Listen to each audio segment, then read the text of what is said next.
Yeah. Oh boy. All right. Well, we're live. Live. Okay. So I'm excited about this conversation today. Welcome to the North Idaho Experience. My name's Seth Horst. I've got James Mitchell and Mike Gillis here, both former Henderson PD SWAT. You guys were full-time SWAT, right? Yes, sir. How long each? I think it was like 11 years SWAT. And then I went to instructor for the department and all the departments in the Valley for 7. And then went back to the road as a sergeant after that for about another 6 until I retired. Okay.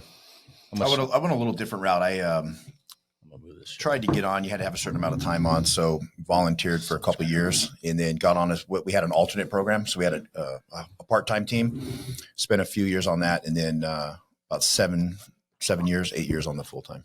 Okay. So safe to say you guys have had some experience. You're working in a large department. How many people in that department roughly?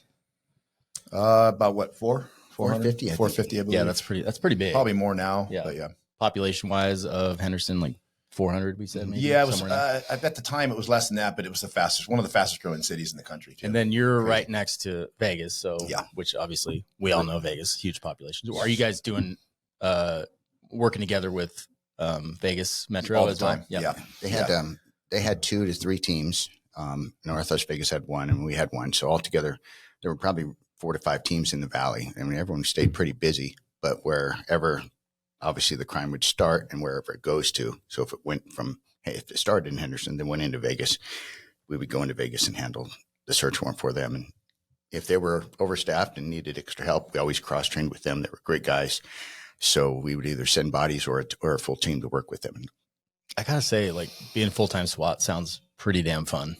It was, it was great. It was honest. It was a good time. Give me a little info on like the training and the deployment. Like how often are you busy? Yeah, when I started to get in there, you guys went from like 100 operations a year, and we jumped from there to like tripled, like 300 to 400. I believe. And Metro we used to be jealous of those guys because they were 7 raids a day, and holy crap. So it got to the point where we started getting like that, where it was daily, multiple, and then the great thing about our relationship with Metro too is we trained so much of them. Like I was a breacher and Mike was an entry guy. He was our number 1 entry guy. So, they would be training with their teams and like our breach teams would train with them. And we got to the point where we would do these raids and it would be Metro Henderson. So we would, even though we had different radios, I'd partner. If you were Metro, we'd be in a room together. So we were seamless. It was really awesome back then. Yeah. That tempo is pretty hard to imagine. Is this mostly search warrants, arrest warrants kind of stuff? And barricades. Vegas. So, sometimes we'd have, those barricades and things like that going on, or hostage situations I think my longest one at one time was 28 hours. Then you're off for 4 and then you get called back out for another 18 for another. And it's 118 degrees all the time. So you're physically exhausted, still wearing 100 pounds of gear all the time. Right. And that was a fun one. I think it was the 19th hour. Metro showed up to help us out, to relieve us. I had shot 136 rounds of gas into this guy's house. And it was damn. That one was on national TV. He had 14 pit bulls. Is that out of a 40 millimeter, 37, or what do you shoot? Yeah, it was 37. Okay. And that was the time we were starting to switch. I think Metro was switching to the 40, but they still had. They came and brought me a whole case of rounds. I was so happy because we'd run out of rounds on this guy. See, that's a good time there. Yeah, that was crazy. Yeah. The guy had shot at me during the night in the front yard, and he had barricaded his house pretty well. So it was just a long standoff, long time. That was a fun one. We had we didn't have a Bearcat at that time. We had one of the old peacekeepers. Yeah. Sometimes we'd tow it to the scene. And Mike and I would always get stuck in the thing together. Literally in 20, 30 minutes in Vegas, we'd go through a case of water. Is that like Flintstone style? You put your feet through the bottom and push it? Pretty much. It died. We were on an actual hostage rescue at a bank, and it literally died in the parking lot. And we couldn't get up this little hill. And then all of a sudden it started and left the whole team right out in the middle of the parking lot. So we finally got our Bearcats, but we ended up taking that thing and driving it into the garage because we tried to blow it, but he threw smoke down at us because he was countering things we were doing, which made it kind of fun at the same time. And so our team leader kind of got pissed off and got in it and drove it and sent his Camry into the kitchen.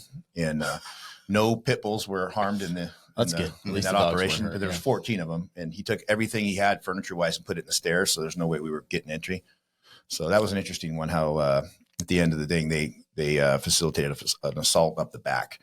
He'd been methed out, so he was so tired, and he was in the front window negotiating.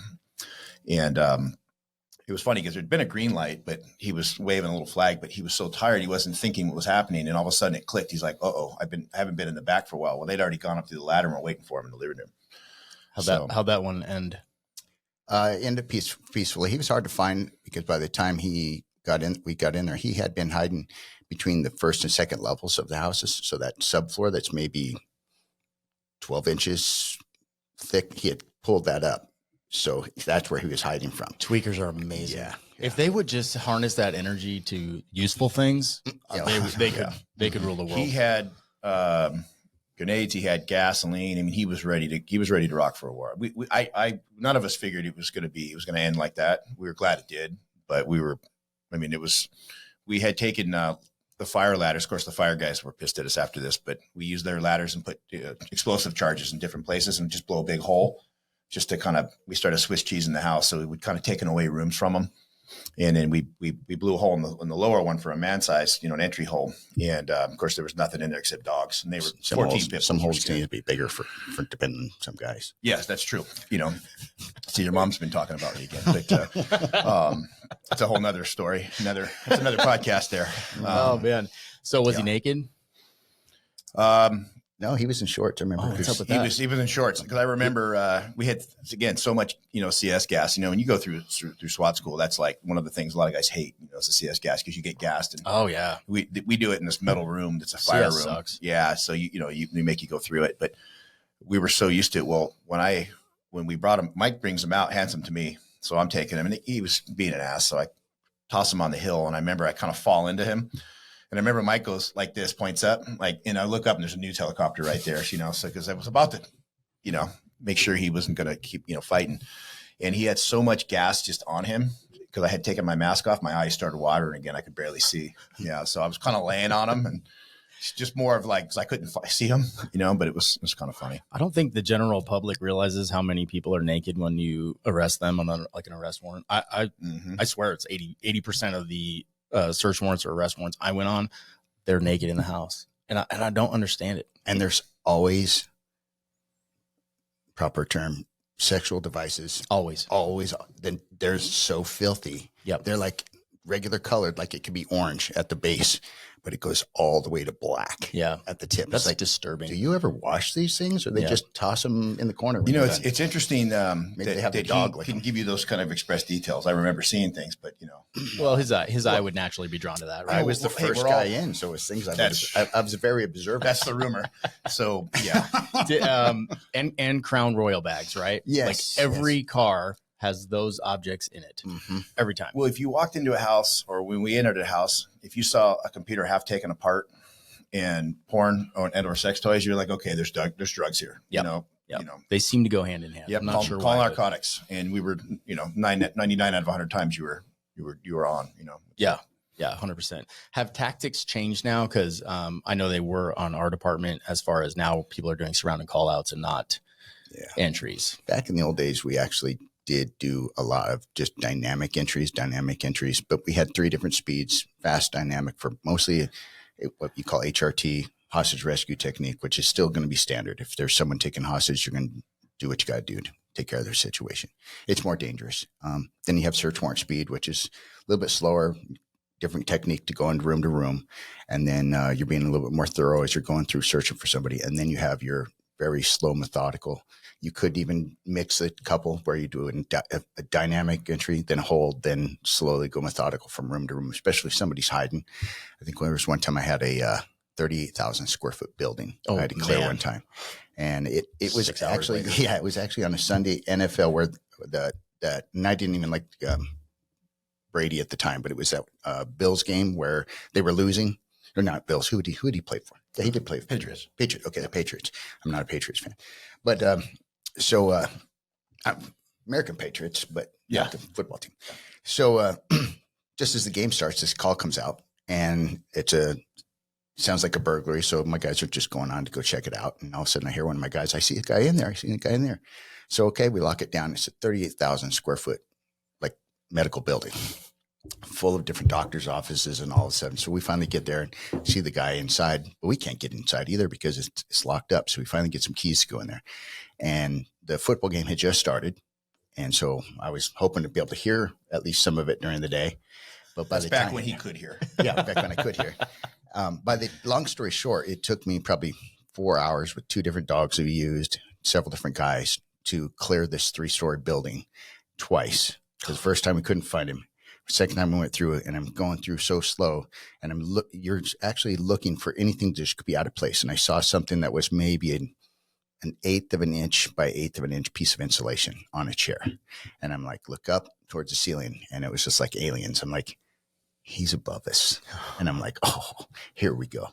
So, But that's kind of where the little kid in you kicks in, because you're like, oh, yeah, you know, he's in here. He doesn't know we know yet. Yep. You know, so Yes, but there's also like the element of, well, does he have a gun? Right. It's cool. We found him.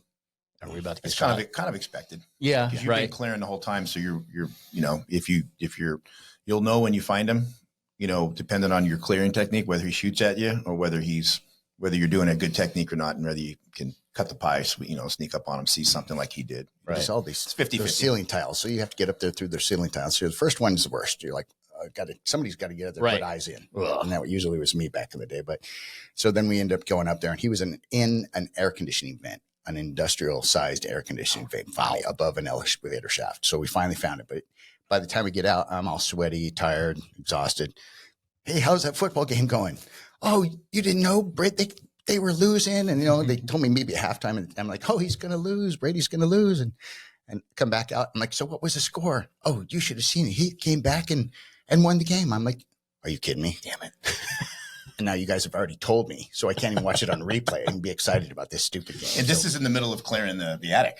We're still looking for him. No, I'm kidding. That wouldn't surprise me. Right. But some places took Time that out. long when you're doing slow methodical, Right. to fully clear. And think of a 38,000 square foot building, and you're looking for one body. Yeah. So it's really, really hard. So you can't leave anything unturned and Right. looking around for it. And for those listening, I had these guys come on because we wanted to talk about active assailant. I'm not going to use the shooter word, right? But active assailant response. You guys have both done it in real life, and you are co-owners of Panacea. Is that how the best way to put it? Yeah, I'm one of the partners in that. Okay. With Panacea. What do you guys? Mike's our lead instructor. Okay.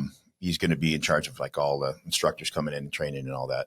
Cool. What's the goal with the overall goal with the company? So Panacea, what our goal is to try to get to every school we can. We can't get to schools fast enough, but we talk about school safety, you know, and you and I've had this conversation before, and especially up here, you know, we're in a region that's most people are armed. You know, you go to a lot of cities, half are, you know, most people aren't. And you talk to people the first time I say, oh yeah, I help make schools safer. And they go, oh great, you're helping get teachers armed, you know? And I'm like, no. What we do is, if you think about this, like, you know, they just had that red flag exercise up here in Coeur d'Alene, and they were, you know, at the school, and they were practicing the response for an active assailant. And the reason why we say active assailant too is because you see it in Europe a lot more. Not everybody's using guns. You know, you can be just as deadly, if not worse, with knives. And, you know, you've seen it with the ice picks, things like that. So the active assailant can be an active stabber, active shooter, could be any of that. So anybody that comes in to that school or like a church or anything like that with the intent to just kill mass people, right? Yeah. Systematically, without any thought process, just kill as many people as they can. Okay. Good versus evil. So the way this company came about and this idea came about is, again, for Mike and I, and we have another guy that's on our staff too, Dave Reed, 25 year Metro Red Team leader, you know, for Metro SWAT too. And I mean, that guy's been, I mean, he was kind of like his mentor, and they were my mentors. This guy's been around forever. He's old. Yeah. And so sorry, Dave. Yeah. But you look great for however old he is. But no, you know, for all that time, one of the things we used to do is I would go to schools and go meet with the principals. And my job as a breacher, I was an explosive guy, and I was a breacher. So I was on the ram and, you know, getting them in the door. I would go to these schools figuring out, you know, what's our primary entry? What's our secondary? You know, after the Virginia Tech, they started using chains and, you know, different methods of trying to get to that school, barricade it so law enforcement couldn't get to them, so they could have more time to just, you know, do their thing. So I was going and looking at, okay, if this doesn't work, they do this. What's our secondary? How do we get on the roof? How do we can make, do there? What's our counter sniper locations? All these kind of things. And so when we were doing these, and of course we've been on a few of them, we were always thinking, man, it sucks. These kids are sitting ducks. These teachers are sitting ducks. They don't have the mindset. They don't have a clue. And this is, back in the late 90s, early 2000s, right? So it's something that's been on our mind. And, coming out of retirement, it's got to, for especially for someone like him, it's got to be something that's righteous, to try to come back, because we're retired LE guys. And we're thinking, man, we just have to reverse this. Like they're spending so much time now and money for response for LE, which is great. But in that 5 to 10 minutes that they're responding, and yes, that's great. They have, reunification zones, and they have, command posts and all the ICS training that they're doing, which is great. And we've been through all that. In that 5 to 10 minutes, what is happening at the school when this evil comes to hurt them? Teachers, who's helping the teachers? Who's helping these poor kids?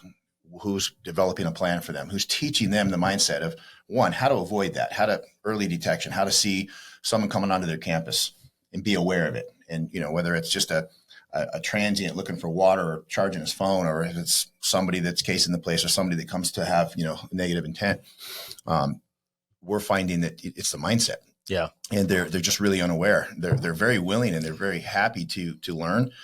But there's that stigma of an active assailant that is so scary. People don't want to talk about it, especially in the schools. By the time we get done training them and teaching them what to look for and how to be aware of it, it's an empowerment, because now they realize, wow, and it's something they can also take with them in their daily lives too, their families. But what we do is we take a school, we partner with them. We put them through a class where we teach them about, the history of active assailants, the mindset of active assailants. And then we go over them what their real role is in that. And what we've come up with too, we have we all know the term first responder, right? If you think about a teacher, they are a first reactor.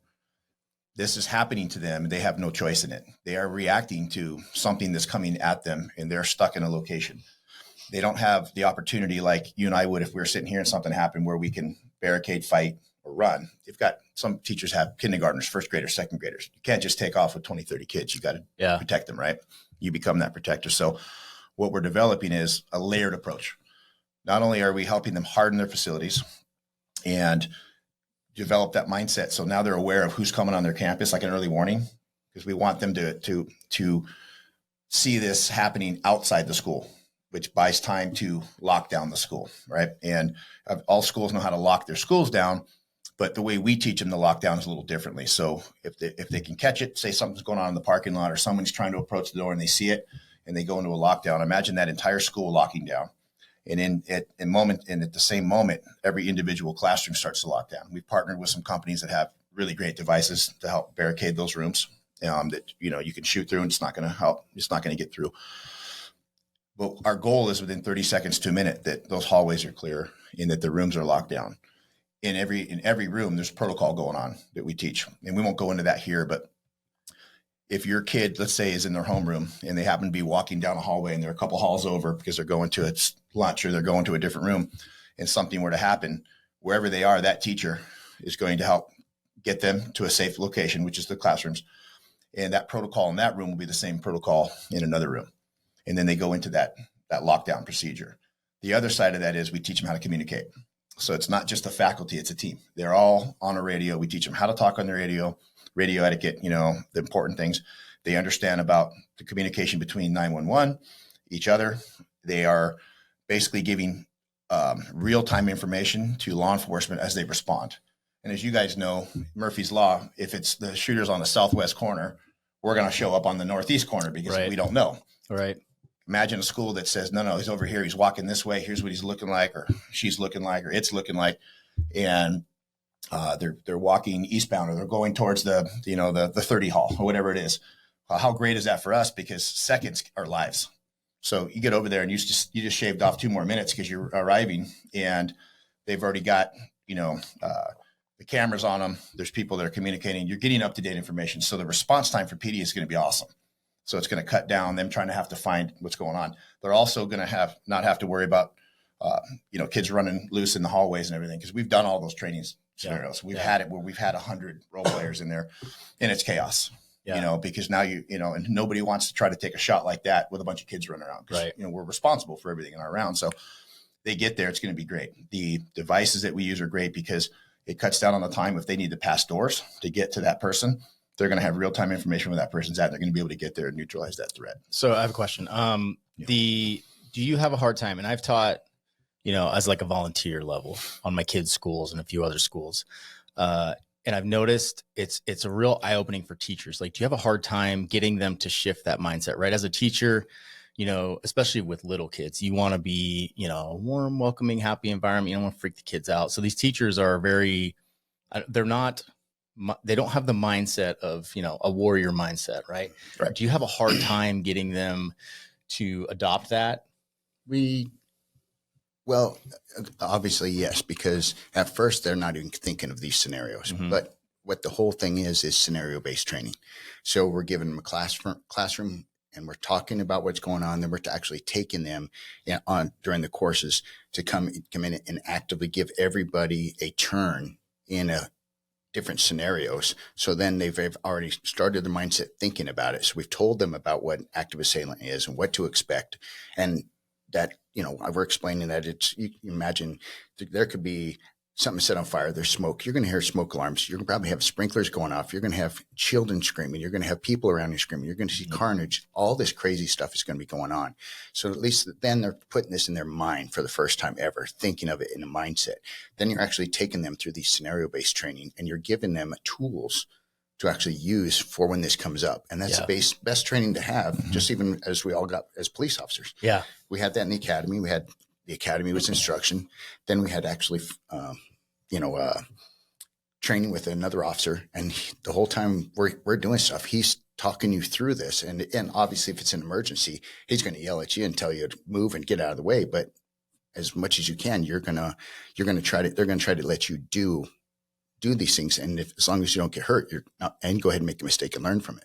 Well, that's what you can do in this training, and you can make mistakes and then learn from them. And then we sit around afterwards and we talk about it, and then we do it again until debrief people each get one more comfortable with it. And they love it. Yeah. Yeah. They do afterwards. I've been amazed. I was surprised when we did one of our first ones, we didn't know what to expect. And I had a good friend of ours who's a teacher and she teaches all over the world and everything. And she knows Cheyenne, and she said, "Hey, remember, teachers want to know the why."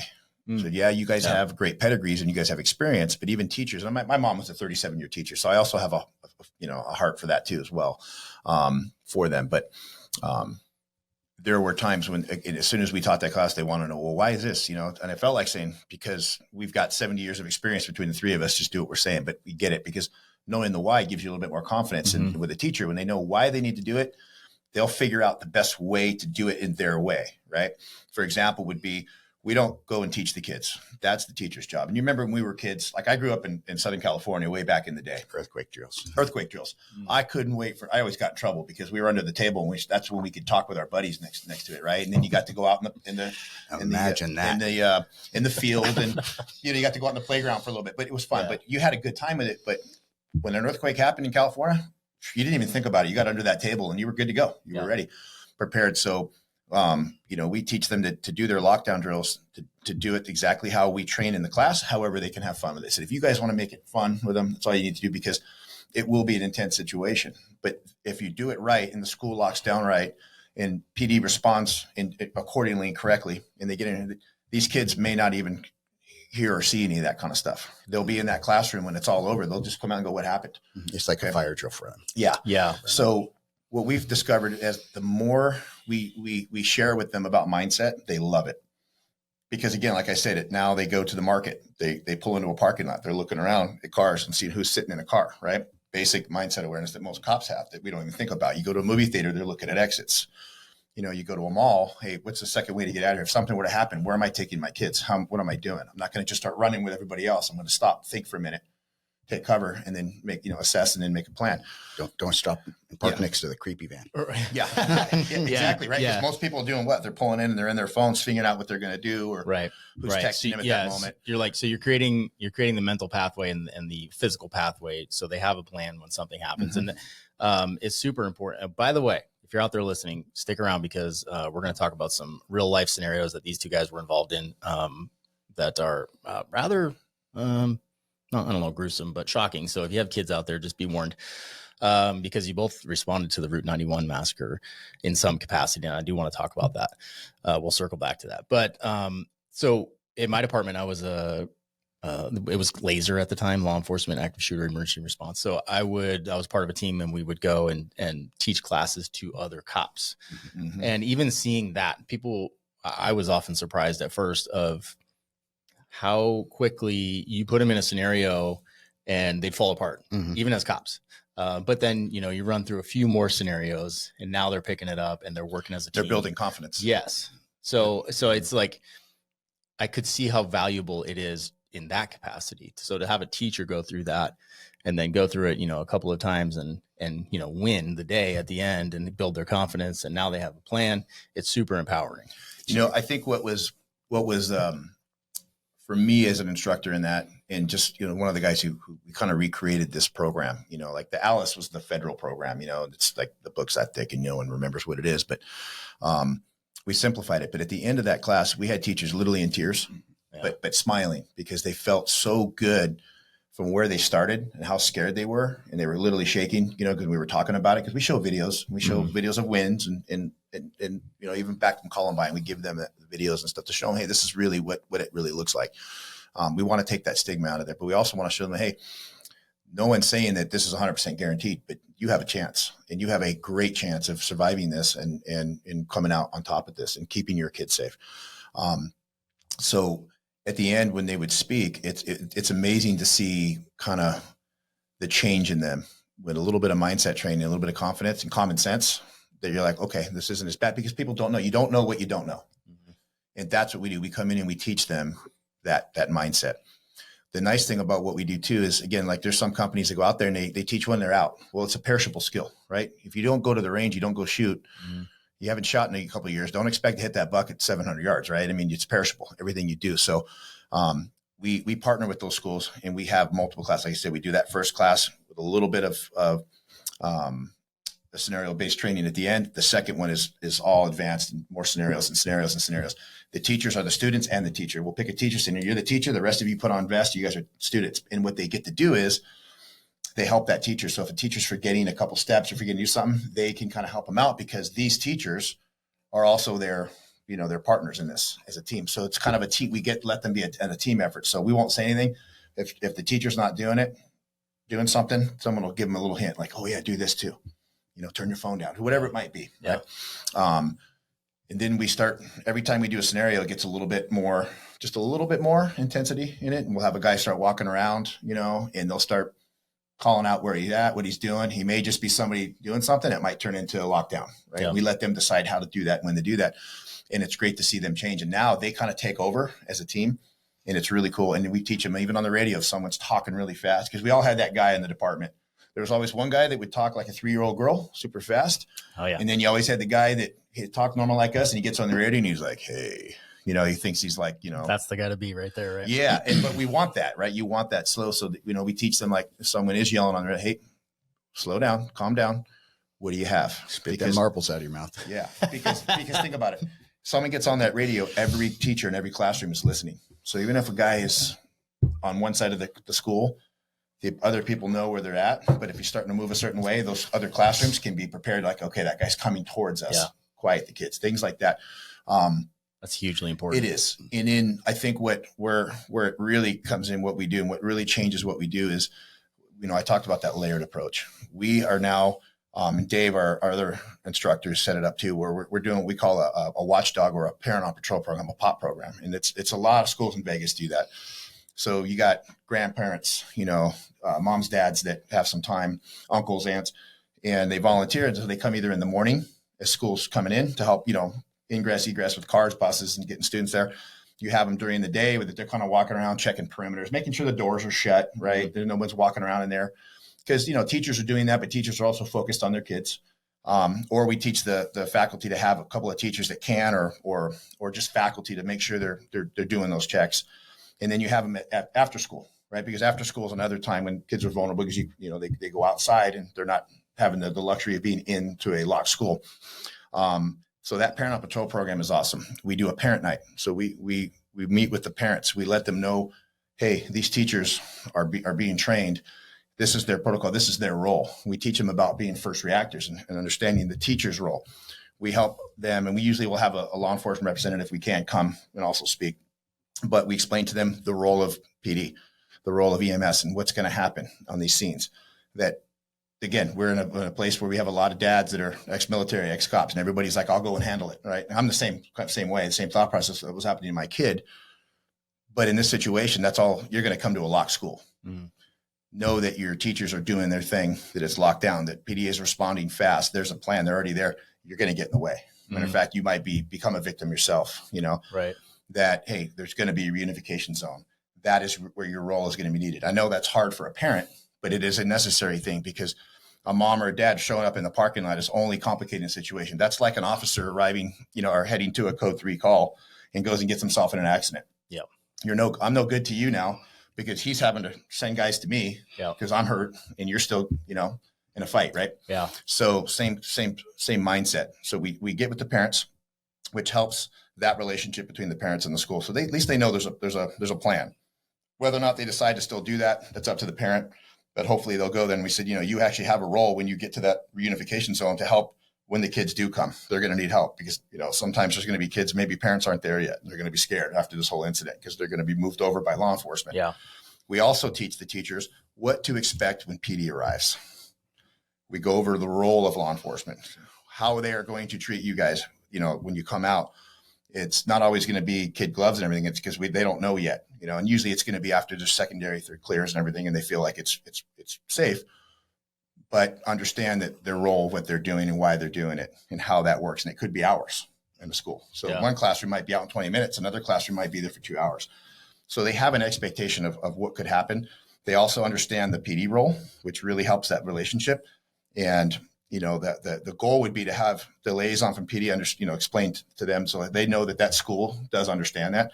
But when we mix that with the teachers, the parents, and the PD, you have that's a great partnership. It's a great relationship right there. And that's the community that we're trying to help educate. It sucks that we live in a world that we have to worry about that, but we do. And that's just the reality of it, right? I would love to be out of a job with that. Yeah. And then, I'd love to tie this into a story that one of Mike's stories, because sometimes these incidents occur like right outside the school. And I know you had a shooting. Sure. You want to dive into that? Yeah. And the last thing on that is we do threat assessment. So we do threat assessment and do an evaluation of the building, the structure itself, where their weaknesses are, what they could best do at different levels to safe the building up, safe their rooms up. And there always is something they can do to fix it. We found doors that they just don't even have locks. That's probably even maybe the most important thing right off the bat. Well, and that's the other thing I wanted to mention too, is we have a nonprofit foundation. Oh yeah. And we're getting ready to do a big event in October, the fall ball. And, that's going to be going to, a lot of schools. We have school districts out here that, example would be like Spirit Lake, right? They are primarily a residential type of community. There's not a whole lot of businesses there. Mm-hmm. So they're the PD, for example, in the school district, they're stuck on with the tax money that they have, and so there's times that our foundation come in and let's say, we've got some schools. There's a school there in Spokane that there's some of the doors. I mean, you could put the devices, nice device in there that's going to help barricade that door for them. But you kick the door and the hinges will break because the door is 40 years old. Yeah. It wasn't built for that. We can come in and say, hey, we can help you. We can get you 20 doors, through the foundation.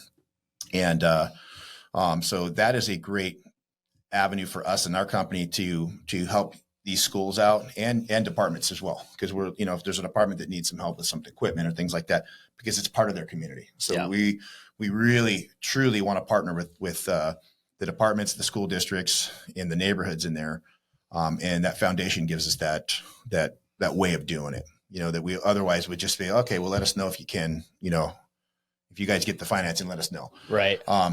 So, and with I want to link that. I'll link it in the show notes, because I want people to be able to access it. And I'll get you some more information on that. Yeah, I would love that. Yeah, it's going to be great. It's going to be October 17th. It'll be at Nashville North. And the singer, Jesse Quant's going to be there. And it's going to be great. Dancing, barbecue, and we're going to be doing silent auctions. We also are going to honor law enforcement at that too. I know there's at least 2 tables we're going to have set up. We're going to invite the officers from all over the inland, heroes from the inland area, and recognize them. So we'll be doing that. Like I said, the silent auction stuff. It should be a really good night. Cool. And just what a great cause. Oh yeah. Huge. So, yeah, I'll definitely link that, because that would be great if people can find a way to donate, especially in our local communities where they can, like I said, a lot of these districts buy a ticket, come have a great night too, Yeah, so absolutely. We'll put that out there so people can find it. Mike, you want to dive into that story? Sure. So, kind of a long story short, I was, back in SWAT full time during this day in particular, I was headed out to the range. And I was probably the last person there because I was, doing a detail. So I was kind of rushing to get out there, but I could hear on the radio that a couple guys that you normally would know are really calm, just like, but when you tell that these guys are stressed, then you know something serious is going on. So it kind of gave me a reason to focus in on that radio a little bit more. And it sounded like, they're having difficulty at one of the junior high or in elementary school. Faye Galloway. He was, I want to say elementary school. Okay, elementary school. Could be wrong, but I think so. So I turned it up and I'm listening to it a little more because I can tell the guys on there normally is really calm, but he was stressed. And it sounded like he was dealing with a person with a gun. And what had happened was there was a shooting outside of this school. There was a woman who was going there with her coworker who picked her up and taken her to school to pick up her children at the safe key afterwards. And her soon-to-be ex-husband thought she was having an affair with this guy, and it wasn't. He was just a coworker. So he pulls up as he drops her off, and she goes in the building, and he walks up and shoots the driver of that car, which is a coworker. And then he's going into school now, and he's looking. And what we found out later, because he did leave a manifesto, he was going and looking for her kids in safety because he was going to kill them. And then he ultimately had said on this manifesto that he wanted to shoot her and cripple her, but leave her in agony for the rest of her life for leaving him. So all these things were going on kind of at once. So I had diverted from going to the range, called the guys, but we had at the time kind of a SOP of waiting for patrol to handle it. If they couldn't handle it, then they'd get SWAT a call. And if SWAT called, then we were allowed to go and intervene and start doing it. Well, since I was passing that way, I went that way anyways and checked it out, and immediately realized that we needed a sniper on the roof of the school. And we need to go in and start clearing this thing up. So kind of formulated a plan. The guys started arriving, and the guy had come back out into the car and taken that guy hostage. And so we had a suspect in the passenger seat with a gun, and there was a guy that in the driver's seat, and the taillights, brake lights were on. So we couldn't tell if they were speaking together when guys arrived, if this guy was accomplice, he was a driver, or if he was hostage. So it was all unknown. So we had one guy who was trying to negotiate with the guy who's waving a gun out the window and, threatening to kill the cops. Yeah.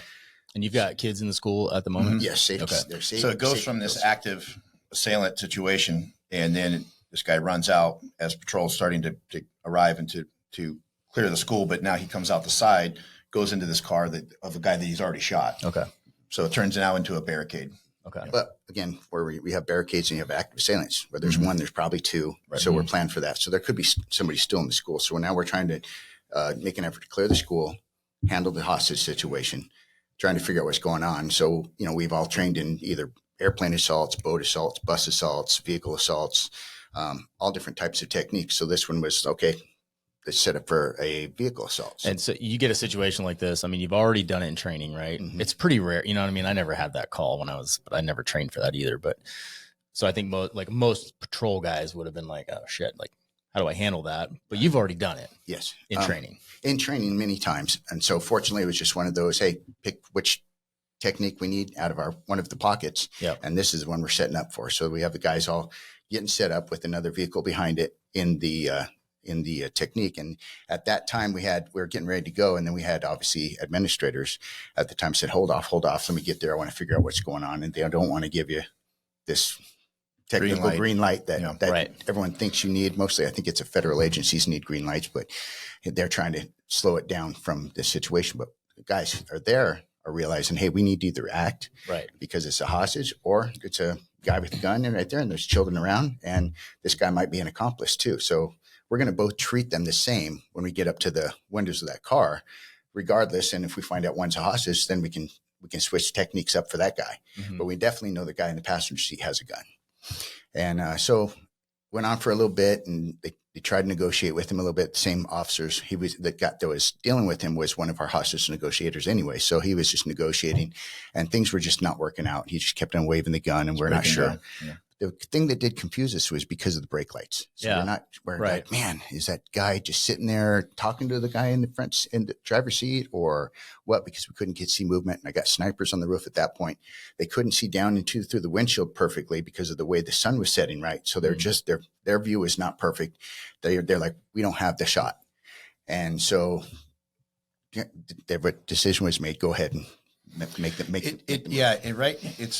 right up to that point, just before that too. And I remember Melch was up on the roof there too, and he basically what also prompted and helped that was having the sniper in the location that he had him put in, because even though he couldn't see everything, every little detail, what he could see is that guy that was in the driver's seat was kind of slumped, never moved, didn't move at all. So I think the idea was this guy's either severely wounded or hurt, bleeding out. And that was part of that decision as well. We did have, at that point, we finally had full containment, negotiations broke down. So it turns into an exigent circumstance. Okay. I thought, in looking back at it now, because at the time, here we are as operators, and you have admin, right? And now having some time where we become supervisors and everything.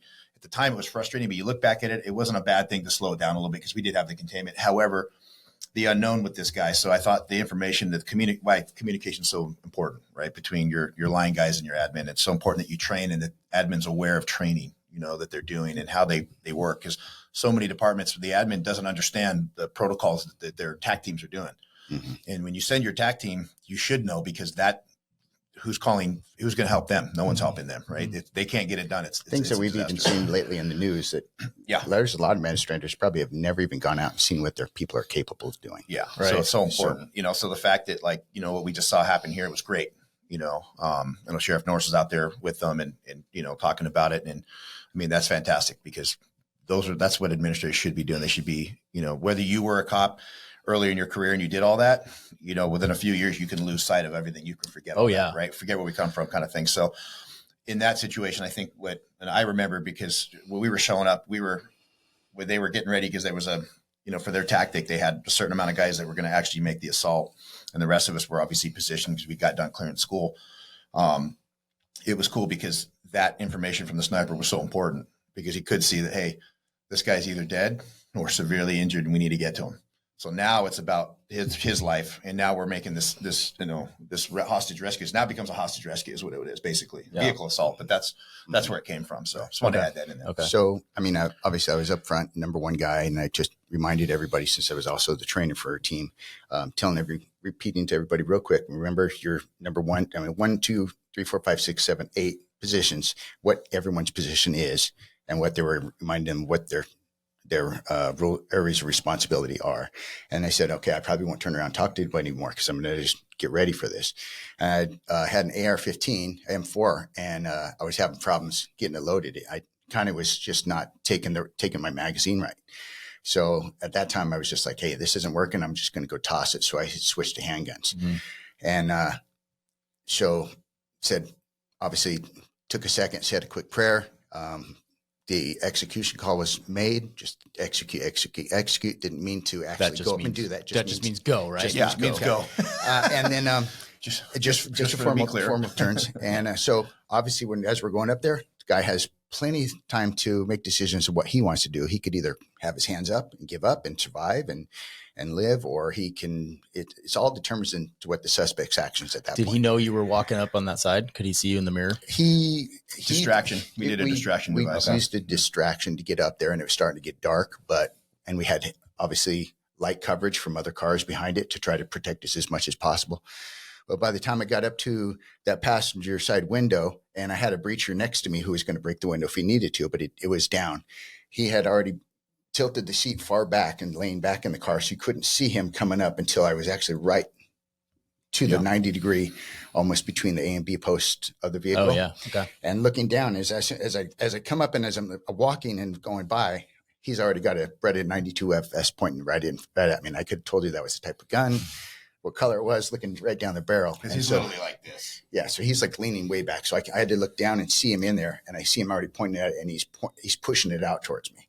So my natural reaction, and with the rules of engagement that we have, is I fired 3 times. I hit him twice in the chest and once in the face. And that 2 shots in the chest, I saw him kind of take a big puff up. And then when I shot him in the face, I just saw everything turn to furniture. So he was actually pulling the trigger back, and you could see the hammer on the gun had started to pull back and was stuck in that position with his finger on it. Well, when he passed away right then. That's an uncomfortable. So obviously another guy comes up, opens the door, another guy pulls him out, sets him on the ground, puts him in handcuffs, calls for rescue to come up. The guys on the other side are simultaneously doing the same thing to the guy on the other side, pulling him out, and then getting rescue to come up and treat him. And as they treated him, they found out he was already passed away. The suspect had already. Luckily, one of the guys in the team too, we call him the Oracle, big guy, big, strong guy. Well, what we didn't realize is now the car's in drive, and when he had shot the guy had passed. The guy had expired.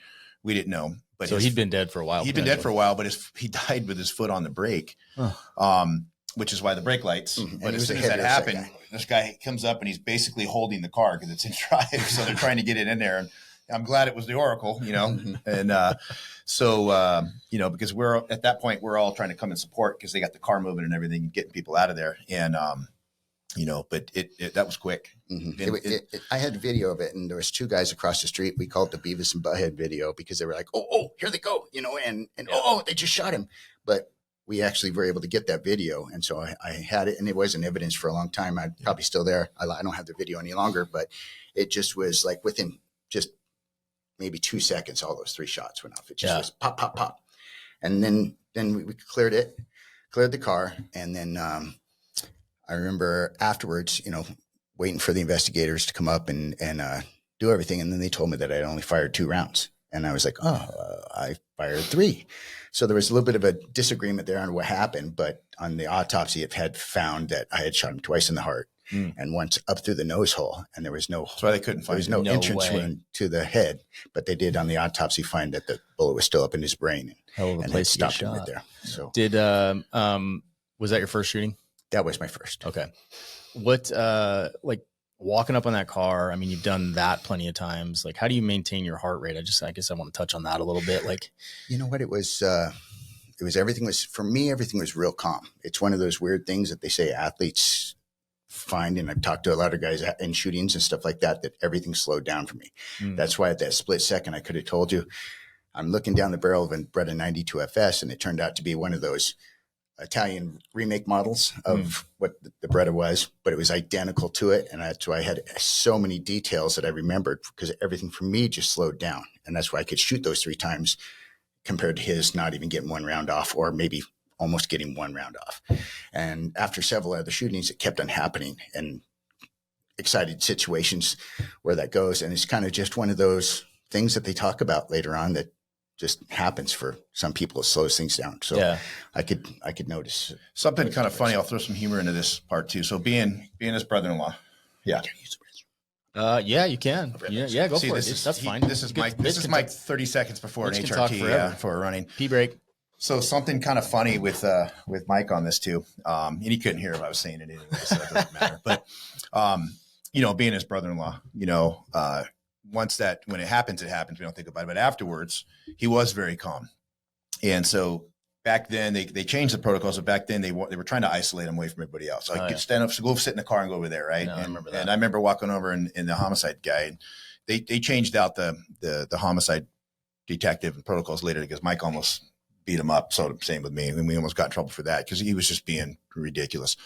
Here's a guy who just got into a legit shooting, and now he's acting like a fool. Mm-hmm. And Mike was really calm. So as he walked over, I grabbed Mike and I started patting him down because he was so calm. And it turns out he was starving. He was super hungry, and he was waiting for an opportunity. And if you know Mike, Mama Gillis would always make burritos for him. Mike could be in any situation. He'd kind of look around like this, and in his cargo pants, he'd pull out a burrito and start eating. Those guys are the best. And I'd be starving, looking at him like, you bastard. Yeah. And then, about 10 minutes later, you look around like this, and he'd come out of the other cargo pocket, be another one. I'm like, where's mine? So again, here's Mike super calm. And again, as your body's response in that stress situation, everything dilates. So, so you're patting him down to make sure he hasn't been shot. Make sure he's not shot because he was so calm. And we were right there when it happened. We're like, damn, did the guy get a round off? And he's just not feeling it because he's adrenalized. Well, it's when we calm and everybody think your body starts to relax. That's when you can bleed out. Yep. So I just went over and threw his stuff off and just started making sure he was good. And I think Mike was pretty convinced I was trying to take his burritos, but I was really trying to make sure he was good. Don't touch my cargo pocket. Yeah. And it was funny. And I'm like, okay, you're good. And he goes like this. And I'm like, what's wrong? He goes, I'm so hungry, man. I want to eat. I'm like, oh, fucking eat then, sorry. But, and so here goes Mike, pulling a burrito out. Here comes the, homicide going, hey, you need to sit in that car. And I'm like, no, he's eating. Go away. Right. Funny, and hey, you can't be talking to him and all that. But the humor part was that he was so calm, but he was hungry and he didn't want to pull a burrito out because he knew there was cameras and things like that, even before phones. Yeah. It doesn't look good, right? When you're eating over a dead body. Just eat. Yeah, exactly. And that, the joke was, you get into a shooting like that and you're like, all right, that's over. Where are we eating? And it's, and it's not a disrespecting. It's just because that's how you deal with stress sometimes, and some cops like to eat. So. We talked a bunch of shit while you're gone, so yeah, no problem. Yeah, I was basically telling you were so calm. When I ran over and I was grabbing you and I was patting you down, make sure you weren't shot. I couldn't even tell you were like rubbing on my. Well, jump. Yeah. Well, that's because I was looking for those burritos in your pocket. I was telling him because you were more hungry, you wanted to eat. And then Jerry. What kit did you have on walking up? Like, are you armored up pretty well? Yeah, I had our heavy vests on. I had a helmet on. We had ballistic shin guards. And then obviously I carried about 275 rounds on me at a time. And then I always carried 2 HK USB 40s. And then you had a multitude of other weaponry in your vehicle. Is that the caliber you shot him with? 40 cal? A 40 cal, yeah. 40 cal. And so I have been in shootings with the 5.56 and I'm just not impressed with really what it actually does compared to like a 40 cal or 45 and stuff like that. So, but most of the things I was involved with were close range within, obviously me and this guy were, maybe it's right. You'd be laying down in the seat and you obviously just walk up to a car and he's right there. It was that close. It was that quick. Although if we talk about the other hostage rescue we did where the lady was going to shoot me coming out, you remember that one where you, let's do it. This is a good one too. So, God, what was it? Tiger Lily? Yeah. Tiger Lily was the name of the street. Okay.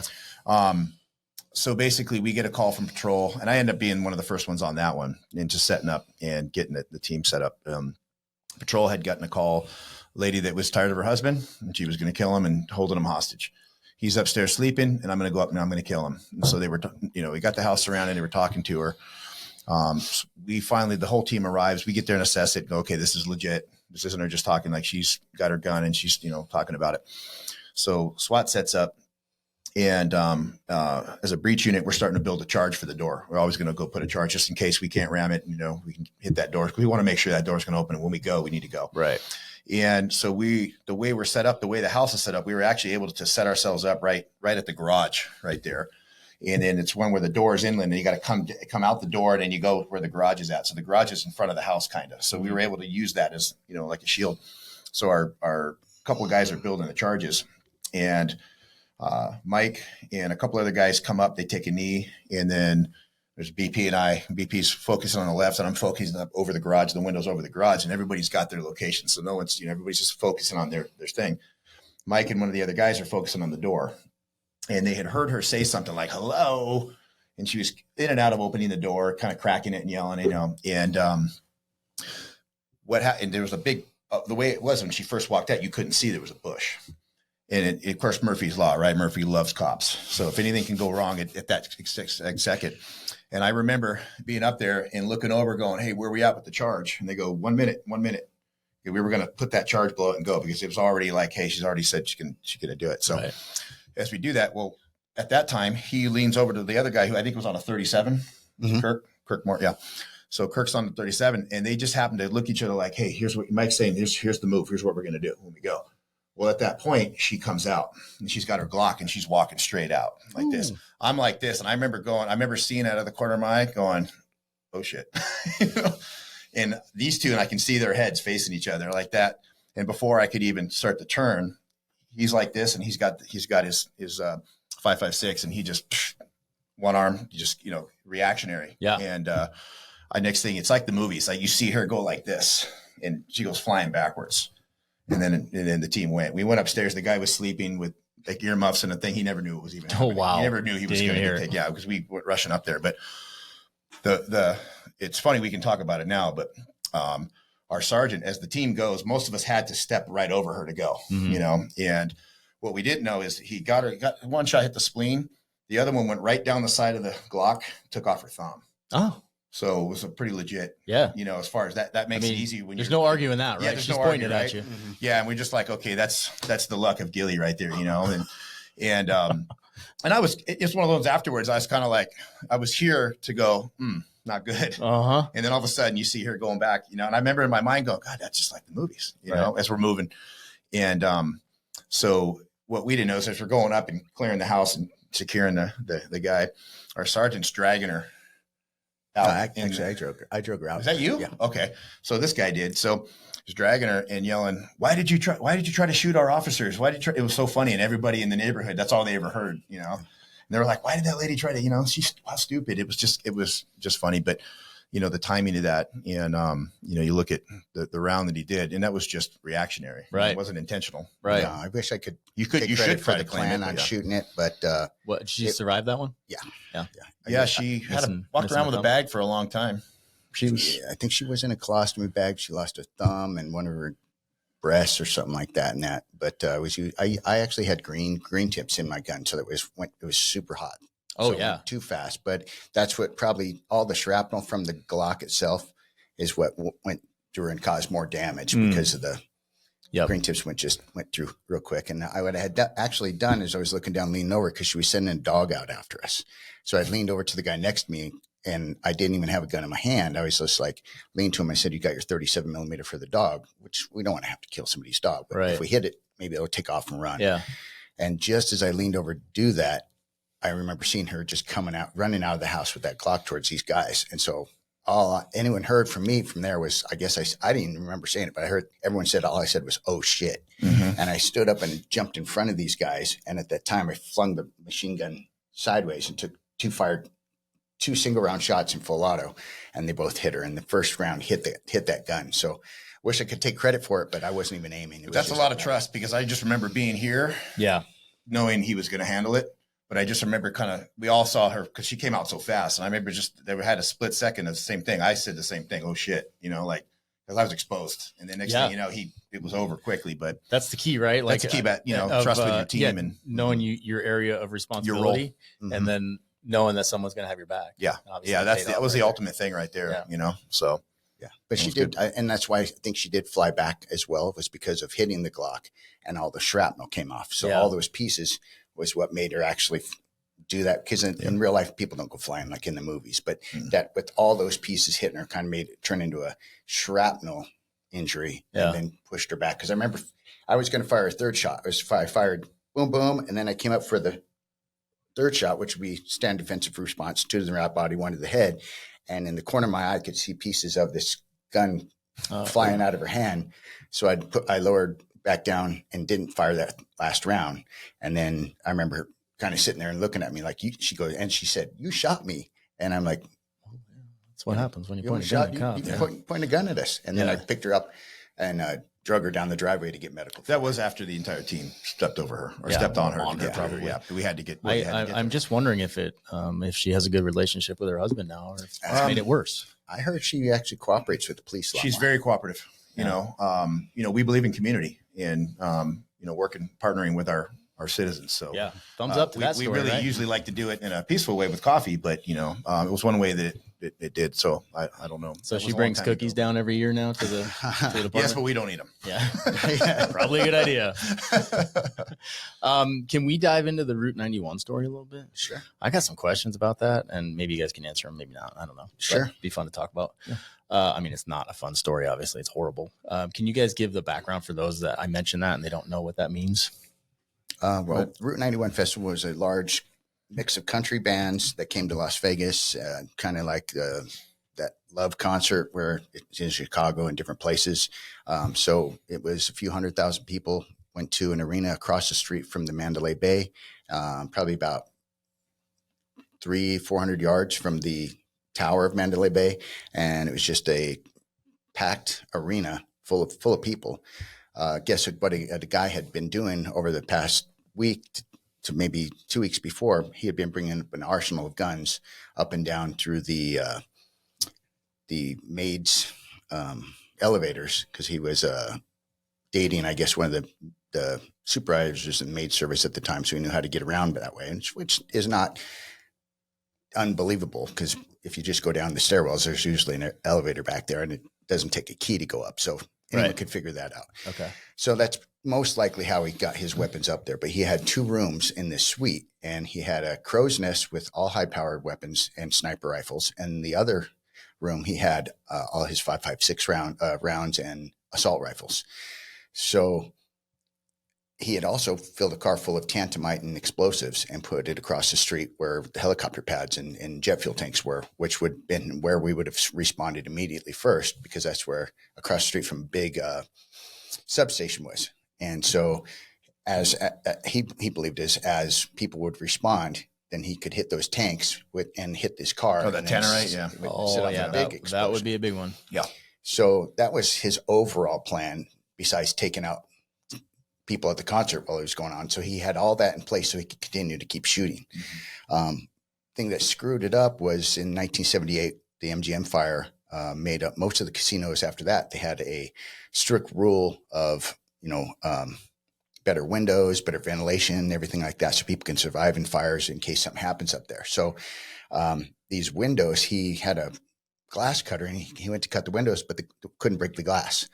So he got pissed off, had to go back actually down to his car, went to the nearest Lowe's, picked up a sledgehammer. They still had the receipt for the sledgehammer on him, and came back up. And when he cut the windows, he broke one window, went into the next suite, broke that window. And when he broke that window out, it created such a vacuum between the 2 windows, like what they did for the smoke and things like that, to prevent it, that the door shut, and he couldn't get back into fortunately, it's the room with the high-powered rifles. Oh. So now he's just stuck in a room with just his assault rifles, which is still terrible, but it's not as precision as like a hunter would be.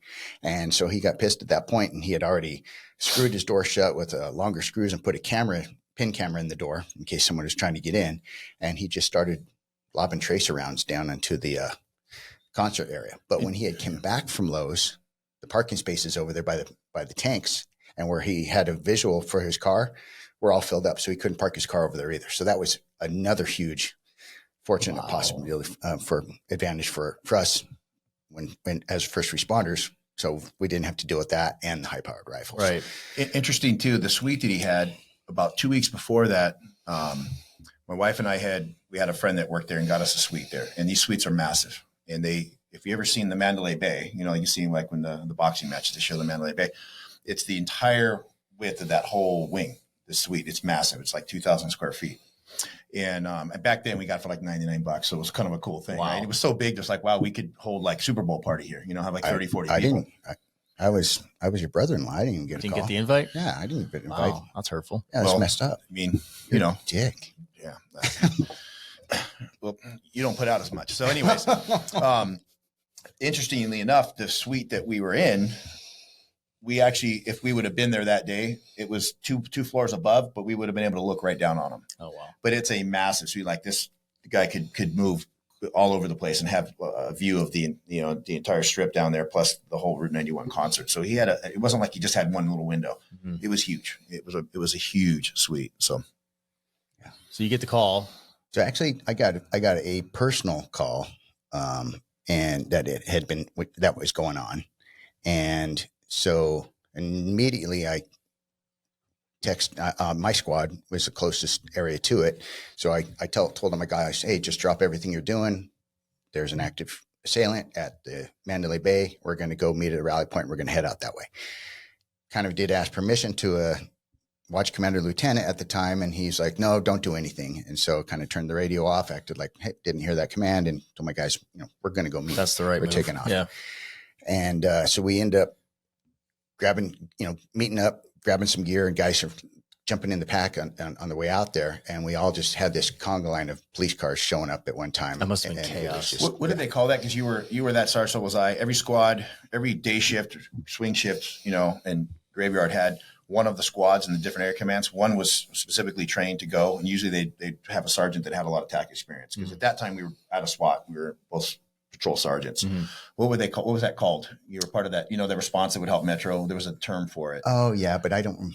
They obviously, department. I was not a. It had a special star, term. so they didn't. Right, but it was a special term. So like his squad was that, my squad was basically you were the squad that if Metro, something like that happened on the strip, we were the immediate response team to go assist. So that way there was a whole team going, and we would arrive, and they would know we were coming, so they'd set us somewhere. And that's what they did with him on that one. In the beginning. I don't remember. Yeah, I remember. I forgot there's a term for it. I can't remember. Told I was able to go. I just went.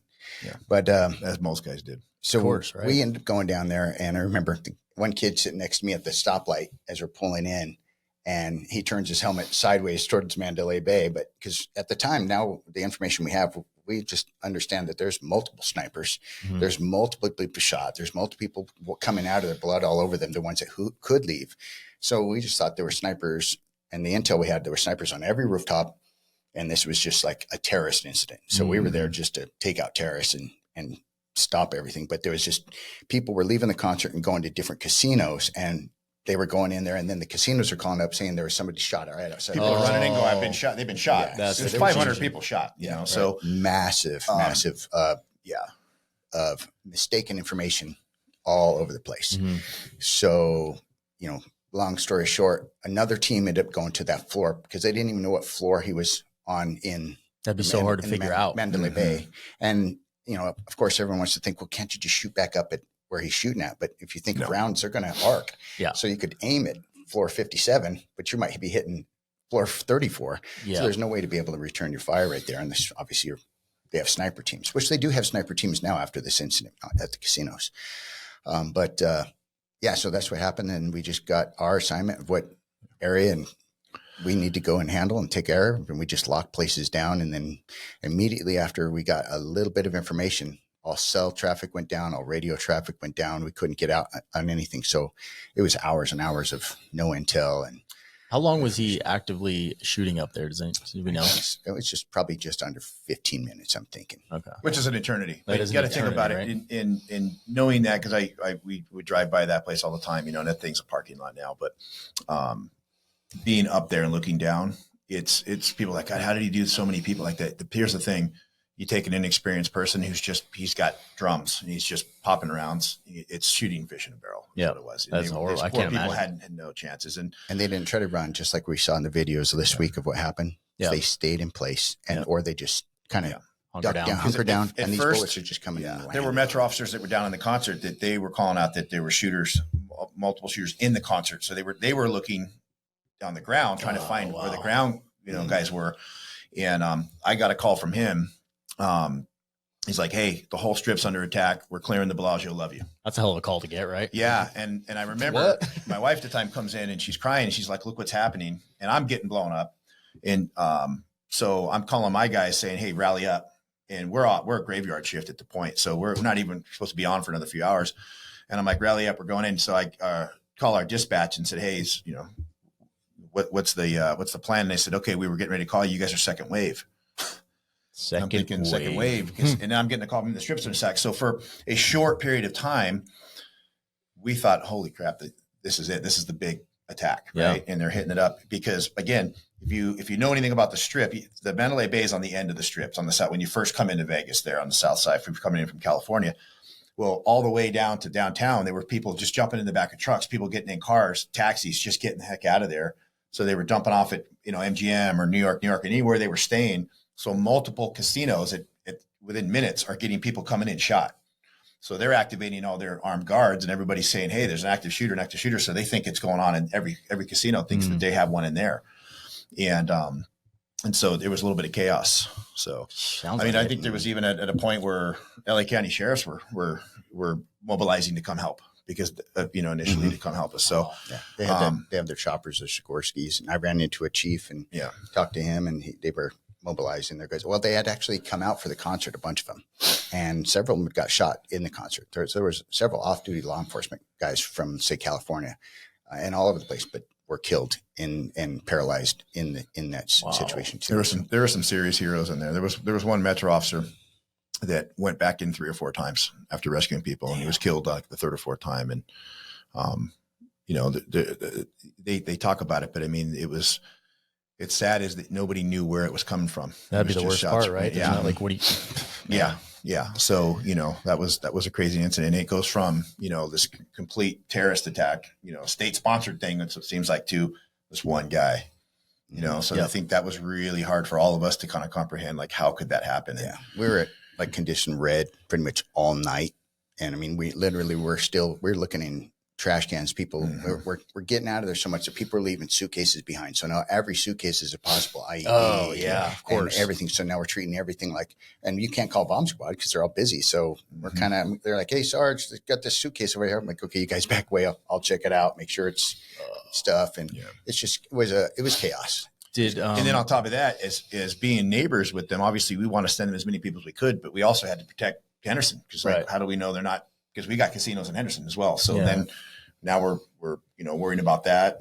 And what's next? Is there going to be, you know, is there going to be a lull? Is there going to be a second hit? You know, what's going to happen here? And so it was a testament to actually the training that all the agencies have in Las Vegas, how they would all train together for mass casualty, either active assailants or mass casualty experience or situation. And I think everybody just shined that day. That was a great. I can't even imagine how the hospitals handled that kind of influx of people. Oh, yeah. That would be. Whew.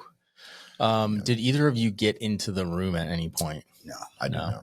Because I've heard I'm not a conspiracy theorist, but I've heard lots of people say, oh, there were multiple shooters, or there's no way he did that with bump stocks. He had full auto. And like, I just like, do you have any info on that? Our brother Matt was Metro Homicide at the time.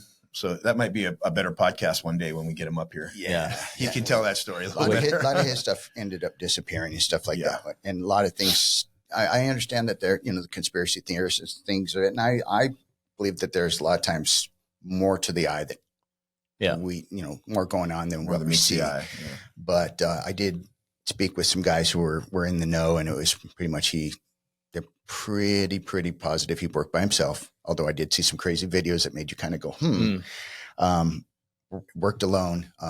Still no one knows why or what his background really was. That's what kind of secretive. But I think the reasons for the secrecy of it and everything was mostly because of the lawsuits from everybody on all the casinos. So I think they kind of shut things down quite a bit, waiting for all those lawsuits to go through.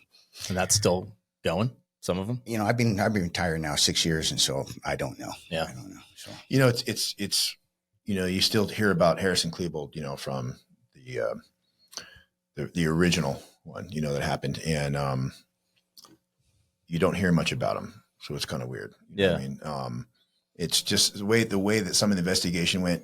Although it was probably a standard thing, you know, with the FBI working with, you know, Metro Homicide and taking that over and everything because of how big it was. You know, the communication wasn't real good. And again, you know, like, look what just happened. You know, it's going to be years before truth. And now the difference is there's so much video from what happened last week. Yeah. So you're seeing things within a day. Now you've got videos that you would never have seen before. Right. Yeah. Of, you know, you see good things and bad things that our local law enforcement was doing, and, you know, over there, and how this guy gets that close and everything. You know, you didn't have that there in the way that was set up. So it's so hard to see, very isolated. Yeah. And any kind of cameras was already taken, you know, the ones they had in the casinos and things like that. So controlled. So it was very limited information. And, you know, the problem with that is everybody starts to lean towards, oh, well, they must be doing it. It must be a conspiracy then. You know what I mean? So, you know, I would say it's more of a lack of information, and there's probably a good reason for it. It's just the circumstances of it. And I think how big that event started out, what everybody thought, and then what it went down into, like one guy did all that, you know. It's hard to imagine, but at the same time, like, I can't imagine it. Yes. Even with a semi-auto, you could throw a lot of rounds. If you're just shooting it, dumping mags, put another 30 on or a drum, and wasting that in another drum, you're shooting hundreds. He's shooting like 10 and 15 minutes. How many could you, if you were prepared? Oh, a lot. Think about what you and I can do. He didn't, you know, reload them. He had multiple ARs. Yeah, multiple ARs. So he was just dropping one at the end of that drum was done and picking up another one. So he never even had to reload. He just dropped one assault rifle and picked up another.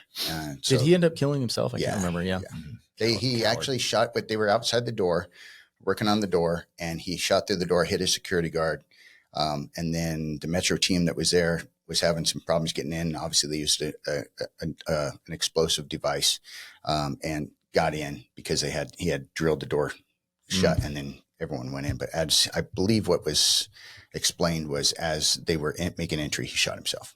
At least, I mean, even them showing up stopped whatever he was doing on the other side of the room. So, right. That's kind of like, that's again why we talk about with the active assailant training. Yeah. If you can lock your school down and someone does get into a school, and it's kind of going back into that same mindset, is now you're kind of playing into that mindset of that person. And it's kind of going, wait a minute, I expected to come in here and have just a free for all. And now they're wandering around like we saw in was it the Tennessee active assailant one where she went and shot through the glass, or he or she, I don't know. Oh, is that the transgender one? Yeah. Is that, yeah, I don't even know. They, them, evil person. That, the actual school did a good job of clearing those hallways. You could see that person walking around, looking around like, where is everybody? Yep.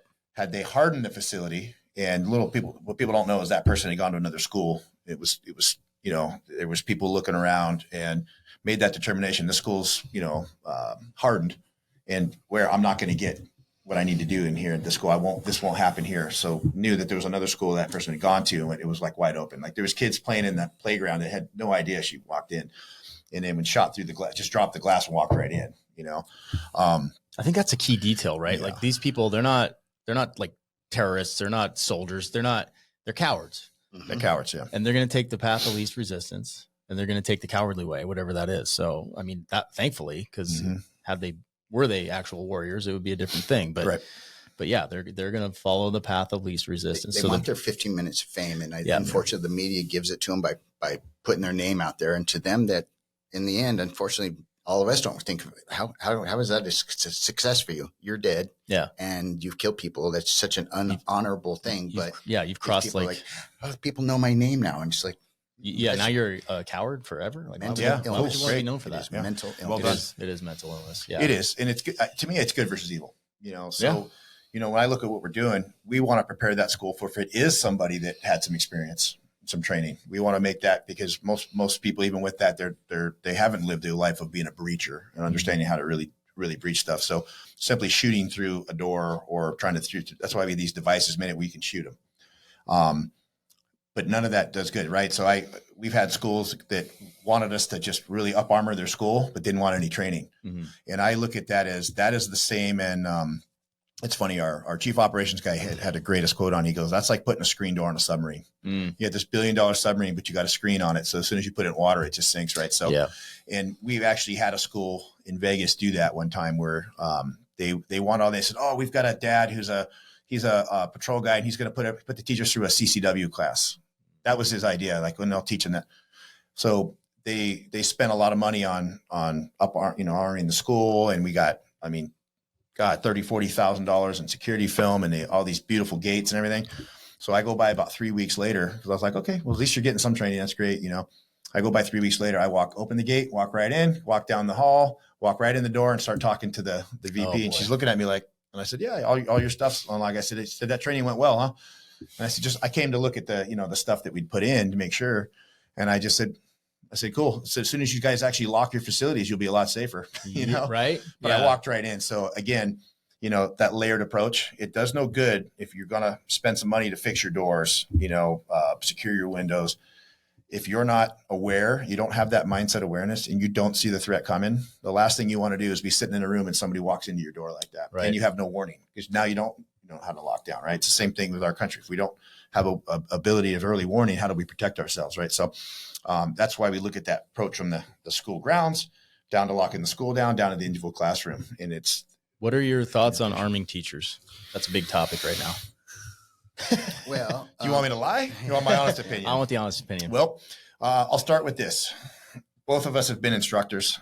He was, a range instructor. So he got to see from the, a very highly trained SWAT officer to that patrol officer that only shoots when it's qual time. Yeah. Give me my rounds. I'm going to take them home. Basically shows up going, I just take my gun. I'm probably not going to qual. Like, okay, let's put you over here for a little while and give you a refresher, right? So there are officers that don't train as much as they should, which blows me away. Those officers know in their heart the worst thing they could ever do is be in a hallway full of kids trying to take that shot. when we were training all the time, that's still a nightmare, right? You can imagine that's a nightmare scenario. Absolutely. Yeah. Okay. However, it's funny because it seems to be the stigma of, oh yeah, we got to arm our teachers. Even with teachers that are armed, they have to have a certain amount of quals and stuff like that. So the beauty about what we do, and again, and I'll get to my opinion on it, is the way we lock these schools down and the classrooms down is if that teacher's armed, we don't teach them to go out there and be a lone wolf, because that does no good. Because if you miss or shoot through, don't understand your background, and you shoot a kid, doesn't matter what you do, you shoot one kid and even injure that kid, that's a failure. Yeah. Your job isn't that. Remember the role we talked about, first reactor, right? Their job is to protect those in their care and company, all these kids that are around them. So with that being said, if most teachers, and I don't care if this teacher is a retired military, most teachers are not going to train enough to have the ability to go there and handle that. However, what we train is when they lock that room down, the good news is if they are armed, whether it be with bear spray, which is a great thing to have right there because it blinds them and they're done for the rest of that thing. They can't go anywhere else. A gun, or they're ready to shove a broomstick where the sun doesn't shine, right, and create something or grab something to fight. That's what our protocol teaches, and I think that's what's really important. But with teachers being armed, there's so much more to it. You have a hard enough time with cops doing the right thing, being armed off duty and when to carry, right? And you got people that like to carry concealed or carry open carry. Unless you are training all the time, you're more of a liability than you are, a positive thing for that. It sounds great, and it'd be great to have everybody trained up, and armed, because most people go, well, I'm not going in there. But the fact is, there's people that you have your guns. Let's talk about, we have teachers that leave stuff all over the place, right? Even in the classrooms, they're like, hey, where's your phone at? Because they're supposed to turn their phone. Oh, I left my phone in the other room.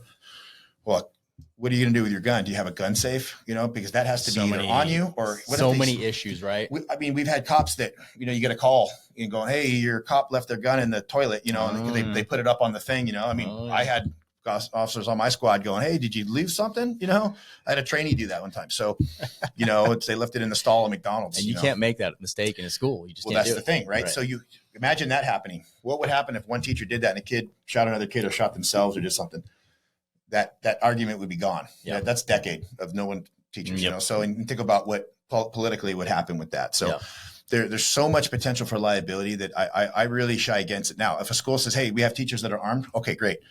We'll come in and say, all right, when we're teaching the part of where they're barricading their rooms and how they do that and those protocols, we're gonna work with that teacher a little more about angles, percentages, where they're gonna take their stand, right? How to do that, understand that with the kids. Then we would also recommend that the law enforcement agency, that's the responding agencies, understand that there are armed teachers in there. That is something that they probably better talk about on the radio. Hey, there's such and such. The teacher in this room is armed. Teacher in this room is armed. You know what I mean? And that's a lot more work. That's a lot more communication. You have to have the communication skills, but that's on the teachers to train. Yeah. And the reality is, who's going to really give them that good training? How often are they really training? And then you got the stress factor. How do you put a teacher through the stress of really doing that, right? Yeah. So the only thing I would say is if they are, they when they're barricaded in the room, that's a great thing to have as a last ditch. If someone does somehow get through that door, that one person that did, and take into account that the likely fact is they're not going to get through that door, because this is what we teach. However, if they do, that while they're doing that, it'd be very easy for a teacher to handle business. But again, you got to understand, it's like a cop. You're responsible for your rounds. Yep. And when you send that round down range, where it goes, that's on you, no matter what your intent is, save the day or not. Right. Yeah. So I kind of shy away from that. I just think that there needs to be better training. I like the SRO programs, but the SROs have also got to be trained. We've seen SROs that have failed miserably too. A lot of people go there to retire on duty. Right. Right. So, and, so to me, that officer's has to be really, to me, a highly trained officer. That should be a coveted position. If you're an SR out of school, the whole training has got to change. Like, I would love to see that up here in this valley where they should go to a SWAT school, be trained, and probably train with that team just to have that ability. So they're getting rounds and reps, rounds down range, and they're getting reps, because what more important position would it be than to protect your kids, in here? And back in the day, remember we had a saying too, hey, the public can handle dead cops. They cannot handle dead kids. Yep. Right. Yep. And that type of position, that is not for somebody who wants to just go hang out with the PTA. That is a position that should be a very skilled and tactical minded officer needs to be in those positions. If that's what they're going to do, that's just the SRO. And if we're going to hold that kind of standard, what are we thinking about putting, the average teacher armed with that, whatever, if they're allowed to, cool, but understand here's what your responsibility is. As a first reactor, you're a first reactor. So your first job is to secure your kids in your room. And your second job, obviously, is always to defend yourself in what manner they do. But as far as having teachers that are armed where they're going to go team up and go handle down the hallway and handle business, people are clueless if they really think that's the reality. Because even if you arm them, they're not going to do that. Yeah. So, gentlemen, we're at an hour and a half. All right. Well, that was been a good time. That was a good time. Thank you. It was a good time. So Panacea, that's the name of the company up here. And I will put the website and all the links to that in the show notes so that people can find you guys and either bring you out to their schools, churches, or, look to donate to the nonprofit. Absolutely. Yeah. And we love coming out and doing an assessment, having a conversation. Cool. And, we look at things differently than most people, and we'll give them, the reality check of, hey, this is where we like what's good with your school. And here's where, you have some weaknesses, and here's what we can do. Perfect. Yeah. Thank you guys once again. Thank you, man. All right. Great seeing you. Yeah, absolutely. Always good to see you. Always a pleasure. All right. Catch you next time.